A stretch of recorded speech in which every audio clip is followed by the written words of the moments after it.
Bismillahirrahmanirrahim. Assalamualaikum warahmatullahi wabarakatuh. Hai anak-anak sekalian, kelas 1 sampai kelas 6. Alhamdulillah kita bisa bertemu lagi dengan Bapak Herfi di kegiatan Kultum. Ya, alhamdulillah dengan memanjatkan puji dan syukur kehadirat Allah Subhanahu wa taala, kita semua diberikan kesehatan. Amin ya robbal alamin.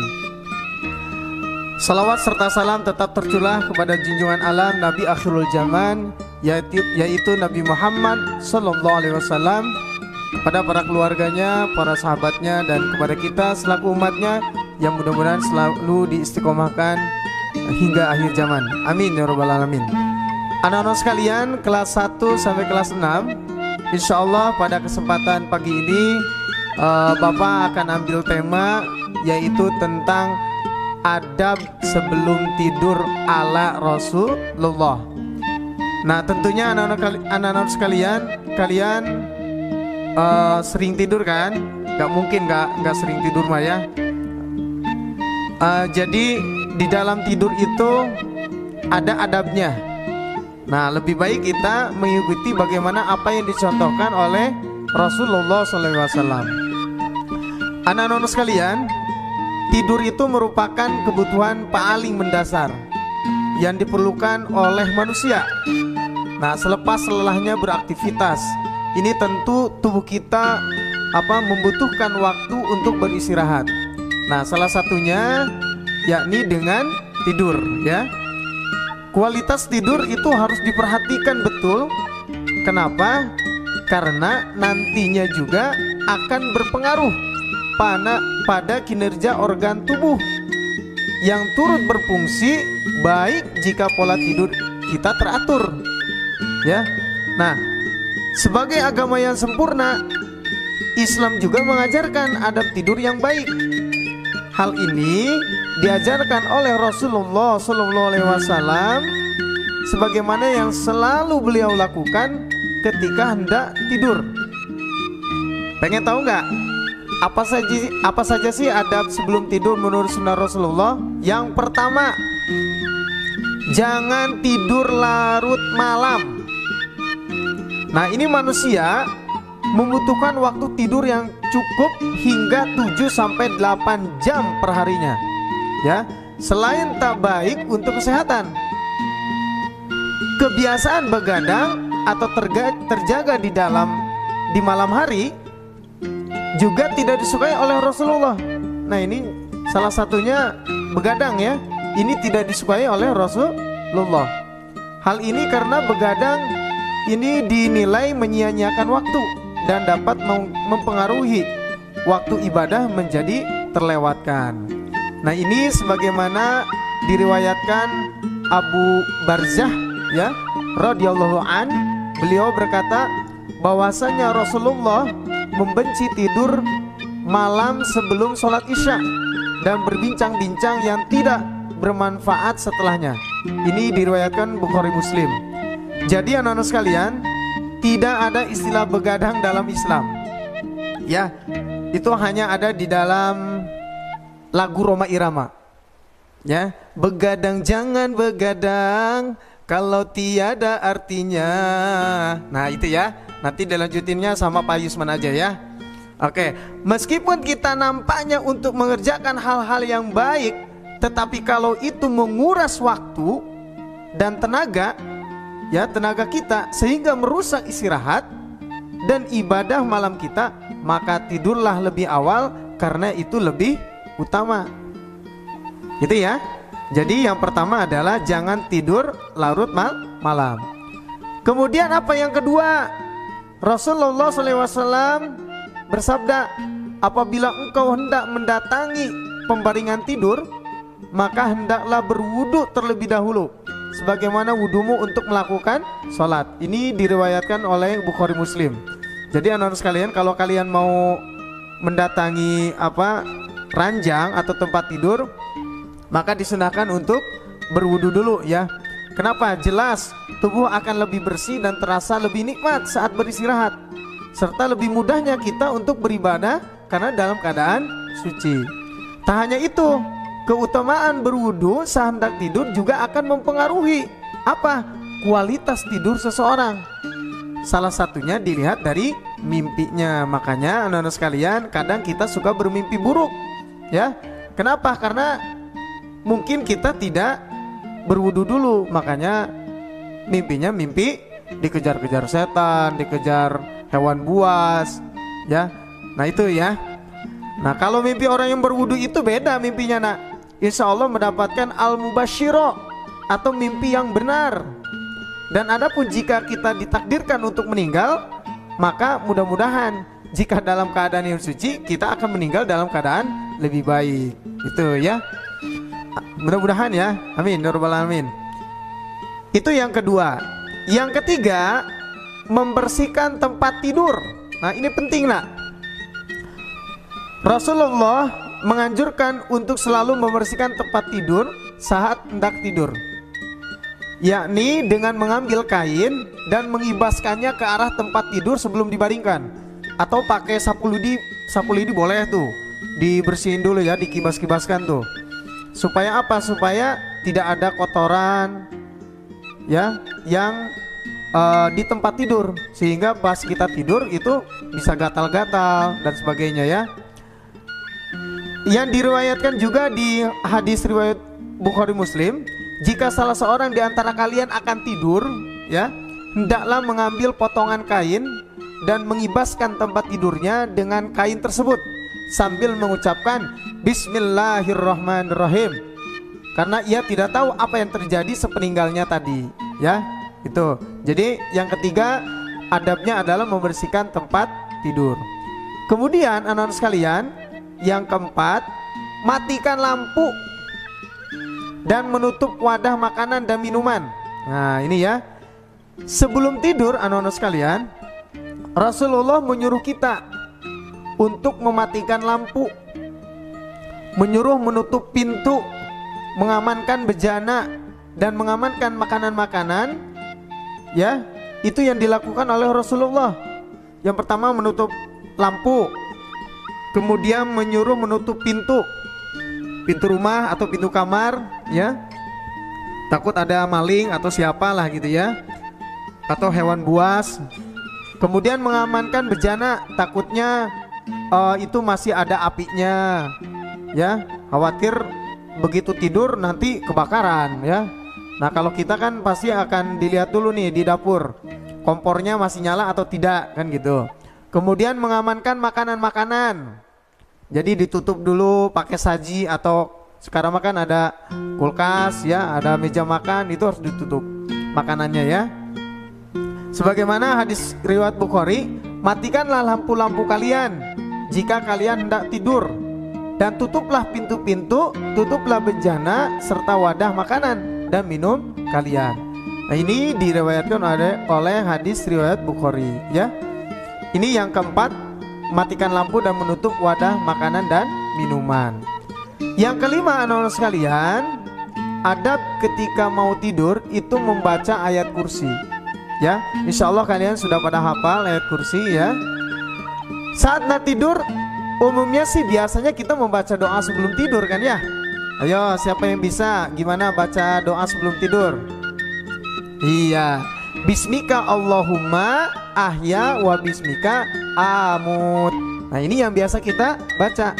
Nah anak-anak sekalian, selain itu ternyata juga dianjurkan untuk membaca bacaan lainnya, seperti membaca ayat kursi. Nah keutamaan membaca ayat kursi ini disebutkan juga anak-anak sekalian dalam hadis riwayat Bukhari, yang artinya barang siapa yang membaca ayat kursi ketika akan tidur, maka Allah senantiasa menjaganya dan tidak akan didekati setan sampai subuh. Oh, lagi-lagi kalau mimpinya kalian tidak membaca doa, ya, tidak membaca ayat kursi, ya itu nanti mimpinya dikejar-kejar sama setan ya sampai subuh. Tuh ya. Nah kemudian Rasulullah juga menganjurkan untuk membaca surat Al-Ikhlas, An-Nas, dan Al-Falaq. Barulah setelah baca ditiup ke tangan, ke tangan gitu ya, lalu diusap ke seluruh tubuh. Gitu ya. Jadi baca doa mau tidur, kemudian membaca ayat kursi, udah gitu kita membaca surat Al-Ikhlas, An-Nas dan Al-Falaq. Setelah itu baru ditiupkan ke tangan, diusapkan ke seluruh tubuh. Insya Allah ini akan mendatangkan perlindungan ya. Kita tidak akan tahu apa yang akan terjadi ketika kita sedang tidur, betul tidak? Allah Maha tahu nak. Kita tidak berdaya kalau kita sedang pulas, tapi Allah Maha Kuasa atas segalanya. Allah telah berjanji untuk melindungi kita ketika kita mengamalkan sunnah Nabi. Maka jangan tinggalkan doa-doa yang dicontohkan oleh Nabi Muhammad SAW. Nah itu ya adab sebelum tidur. Yang kelima yaitu membaca ayat kursi. Kemudian yang keenam, anak-anak sekalian, adab sebelum tidur itu berbaring menghadap ke kanan. Rasulullah SAW juga ini menganjurkan untuk tidur dengan berbaring ke arah kanan, berbaring ke arah kanan nak, ya. Sebagaimana yang disampaikan dalam sabdanya yang artinya berbaringlah di atas rusuk sebelah kanan. Nah ini ya, hadis riwayat Bukhari dan Muslim. Jadi berbaring ke arah kanan. Jadi mau ada tidurnya yang ke kiri, ada yang begini telentang, ada yang tengkurap, ada lagi yang posisi kaki di atas, kepala di bawah. Tapi nggak ada sih ya yang kayak gitu mah. Oke. Tak hanya itu anak-anak sekalian, Rasulullah juga melarang untuk tidur dalam posisi tengkurap tuh. Posisi tengkurap itu dilarang oleh Rasulullah. Kenapa? Karena hal ini juga dimurkai Allah. Karena Allah tidak suka tidur dalam posisi tengkurap. Ya. Sesungguhnya posisi tidur tengkurap adalah posisi tidur yang dimurkai oleh Allah Azza wa Jalla. Ini diriwayatkan Bukhari Muslim. Anak sekalian, ini luar biasa, begitu detail dan menyehatkan tidur ke sebelah kanan. Ya, ternyata anak-anak sekalian, jantung kita akan lebih aman dan tidak tertekan. Coba kalau kita tengkurap, mengap nggak? Mengap. Kenapa? Karena jantung kita tertekan. Coba kalau di posisi kanan, ya, itu tidak akan tertekan jantung kita. Nah, jadi aman ya. Nah itu yang ke-6, berbaring menghadap ke kanan. Kemudian yang ke-7, anak-anak sekalian, adab ketika mau tidur itu menutup doa, ya. Sebagaimana dari Bara bin Azib radhiyallahu anhu berkata bahwa ketika Rasulullah akan tidur, beliau akan berbaring di sisi kanan dan berdoa, yang artinya, ya Allah, aku menyerahkan diriku kepadamu, aku serahkan urusanku kepadamu, aku menghadapkan wajahku kepadamu, dan aku sandarkan punggungku kepadamu karena mengharap dan takut kepadamu. Nah itu anak-anak sekalian, adab sebelum tidur. Baik anak-anak sekalian, itu saja mungkin yang dapat Bapak sampaikan untuk kultum pagi ini. Mudah-mudahan ini bermanfaat, wabil khusus untuk Bapak pribadi dan umumnya untuk kita semua, agar kita selalu senantiasa mengikuti sunnah-sunnah Rasul. Salah satunya adalah adab sebelum tidur. Baik anak-anak sekalian, sekali lagi Bapak ucapkan terima kasih kepada kalian semua. Kalian sudah mendengarkan kultum pada pagi ini. Mudah-mudahan Allah berkahi kita semua. Amin ya rabbal alamin. Akhirul kalam, wassalamualaikum warahmatullahi wabarakatuh.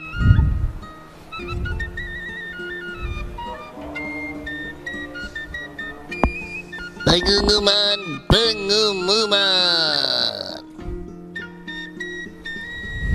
Assalamualaikum anak-anak ya. Terima kasih kepada Pak Elvi tadi yang memberikan kultum. Oke, Bapak mewakili Bapak Kepala Sekolah dan juga dari bagian kesiswaan SD Pertiwi ya. Ada pengumuman seputar hal yang perlu diperhatikan bagi anak-anak khususnya yang PTM ya. Yang pertama, untuk anak-anak yang PTM dihimbau ya, boleh membawa HP, tapi handphone itu hanya berkisar untuk menghubungi ketika pulang ya.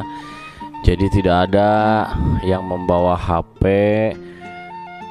tapi sampai main apa tuh ya, itu tuh apa ya, maksudnya TikTokan kali Pak. Oh iya, TikTokan ya. Makasih Detani ya. Iya. Iya, kebetulan kakek Selamat lagi sakit ya, jadi nggak bisa hadir. Iya, tadi aku sudah nengokin kakek Selamat sedang istirahat, sakit hati, maaf, sakit perut. Oh iya, sakit perut. Ya, jadi itu boleh membawa HP tapi untuk menghubungi orang tuanya ketika pulang ya. Terus disarankan untuk membawa bekal ya bagi yang PTM. Membawa bekal boleh, 2 kali bekal boleh tuh ya, soalnya istirahat lapar. Terus nanti kan kalau kelas 6 khususnya ya, kelas 6 yang 2 kali bekal khususnya kelas 6 itu biasanya ada les. Nah, jadi jangan sampai jajan di luar ya. Tidak ada yang boleh jajan di luar karena ada kendala tuh ketika dipanggil sudah dijemput, dia ternyata sedang ada di luar ya, sedang ada di warung, di toko untuk membeli apa, minuman, makanan dan sebagainya. Nah, jadi itu saja ya. Pertama, HP itu hanya untuk dipakai menghubungi ketika pulang ya, tidak untuk TikTokan atau misalnya lihat mabar film Korea. Nah, tidak ya. Dan juga tidak ada yang jajan di luar tapi membawa bekal sendiri, botol minum sendiri. Nah, itu ya pesan Bapak.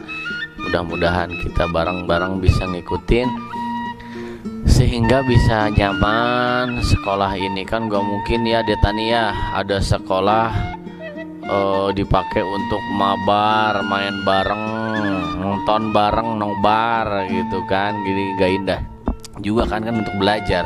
Kita manfaatkan waktu di sekolah untuk belajar. Kalau memang waktu ada istirahat, biasanya kan ada istirahat tuh, boleh tuh mengunjungi perpustakaan yang baru tuh ya, itu lebih bagus ya. Oke, itu saja kali pesan dari Bapak. Terima kasih. Wabillahi taufiq wal hidayah. Assalamualaikum warahmatullahi wabarakatuh. Selamat tinggal dan sampai jumpa lagi teman-teman. Aku padamu. Hahaha.